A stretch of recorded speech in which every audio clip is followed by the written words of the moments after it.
Jimmy a star? He was a rock star. Okay, so that's a completely different category. Completely different category. Okay. This guy, Brock, could be a rock star and a superstar, but I think he already is one. He might be. He might be. I mean, when I go to the games, I see a lot of 13 jerseys. A lot of 13s. Let's go to Lucky in the city. Lucky, what's happening? Hey, good morning, boss. Hey, good morning, Joe. You guys doing? What up, Lucky? Doing great. All right, man. Well, I love our boy Brock, man, and I'm gonna put the superstar label on him, but I'm gonna give him like a Mrs. Fields cookie. I'm gonna give him a semi-superstar until he win the big one. But I'm with him. What is it about him? What is it about him that people love? Lucky. Like sorry to cut you off. Keep going, Lucky. I'm sorry. I thought you were done. No, I just feel like he's proved himself, man, ever since he stepped on the field for our team, man. And I know the national media is not really giving him his props right now, or putting him on the level as the other guys. But I feel he's a top 5 quarterback, man, right now. What makes him so relatable? And I feel once he wins that bowl, that's going to solidify him. And then if he gets another one after that, oh, my God. Yeah, Lucky, what is it about him that makes him easy to root for? Like, he seems so easy to root for. He seems humble to me. He seems like a young man that's willing to learn. And if he has a bad game, he doesn't take it literally. He'll take it as he'll take it like, say, okay, you hit your elbow on something and it hurts, but you shake it off, man, and put something on it and you keep going because you have to, and that's your job. So I think when it comes to him doing his job, it reminds me so much of Joe Montana. I don't want to put that on him, but it reminds me of Joe because I watched Joe play. I watched Steve Young play, so he has a mix of both.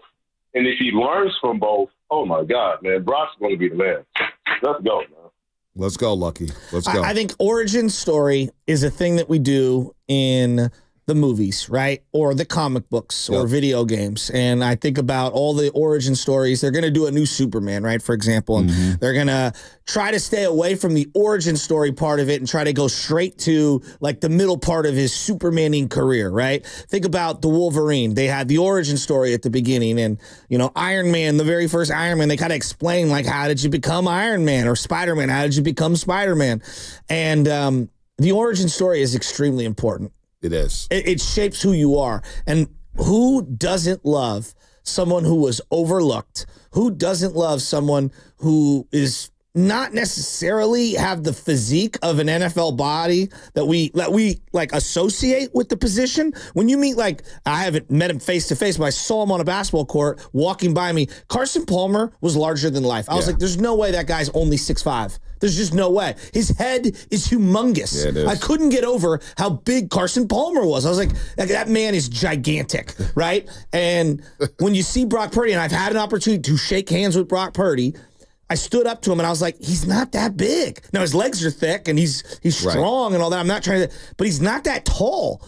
And so his whole physique isn't that demonstrative that you're accustomed to with those guys. And then being an aw shucks guy from the Midwest, even though we know he's from Arizona, like the Iowa State origin and coming out of nowhere, there's a relatability to him. And I know we've done this with like Curry, and I've always pushed back. Like, people are like, well, Curry came out of nowhere. It's like, wait, hold up. He was like the 6th or 7th pick in the draft. Yes. Very few times does one of the best players of all time come outside the top 3 in the NBA. Like, I get that. That's what makes Jokic so special, is a 2nd round pick, right? But like, he still was like the 6th or 7th. I think what it is with Curry, though, is that he had one scholarship offer, basically. He didn't even get a scholarship offer from his dad's alma mater, Virginia Tech. Sure. And so it was like the skinny, scrawny kid. It's like, okay, he's at Davidson. He's shooting threes. How's this going to translate? He becomes a 7th overall pick, but we still didn't know if it was a gimmick or not. Brock was the last guy taken in a 7th-round draft. Trust me, you I know know what I mean? Like, and I'm not trying to compare and contrast. No, it is. But I'm just saying, like, his story is even more remarkable. I don't think people say, like, we were aware of Curry at Davidson, but to get to Davidson, he fell to Davidson because nobody wanted him. Oh, for sure. In basketball, it's like, wow, nobody wanted him. He's at Davidson. How many times do small college guys come out of nowhere in basketball, a small college player that becomes a star in the NBA? But when you think about Brock Purdy, I was talking to Willard about this yesterday after the town hall meeting. I was like, how did he fall to the last pick of the draft? He goes, dude, Iowa State, man. And we started talking about the Iowa game, the one I bet on when I was like, oh, this guy, please. But so that's why when Brock Purdy signed with the 49ers and everybody started telling us, oh, Brock Purdy might be good. I was like, what? The guy who got bitched in an Iowa game when College Game Day was here and he threw 4 picks? What's going on here? But the origin of the story, and then replacing Jimmy. Yes. When Jimmy was probably playing his best football with the 49ers. And he replaced Jimmy. They win that game against Mike McDaniel and the Dolphins. But then he plays against Brady the next week. His first ever start comes against Tom Brady.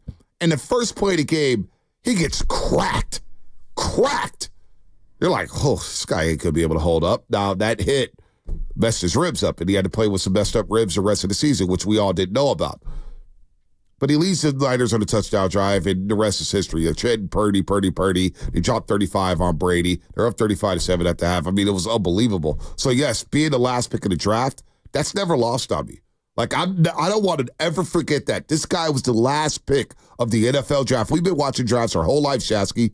Mr. Irrelevant doesn't even make it out of training camp. I mean, how many seventh-round picks picks for the Niners stuck around for 5 years? It's unreal. Juwan Jennings is one of the few. One of the few. There's not a lot. And so, no, to your point, it's well taken. But, like, I keep coming back to, where he was drafted, where he came, and then just how his demeanor is. The other part that you just can't, like, forget is they traded heaven and earth to get Trey Lance, who was supposed to be the next coming of God. Well, they traded heaven and earth. Listen to Mike Silver on with the Barstool guys here. Mike Silver met with Shetty. Listen to this story. He's on with the Barstool guys before we get to your boy Q.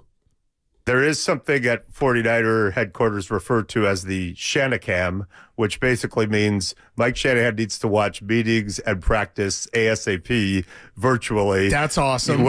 So some people think he's the shadow GM. I spent a bunch of time with him in May and June of 2022. And so in those conversations, I would ask about Trey Lance, of course, and Jimmy, and he kept talking about Brock Purdy, because he'd seen some minicamp tape. And I was like, God, he's kind of weirdly into Brock Purdy, but, whatever. He's the 262nd pick. Now they open against the Bears. It's Trey Lance's first game as the unquestioned starter. The day before, I go to Mike Shanahan's room, and I'm sitting up there, and I'm asking him about Trey Lance, and he again brings up Purdy, and he says, when you have a guy like that in your building, you don't let him out.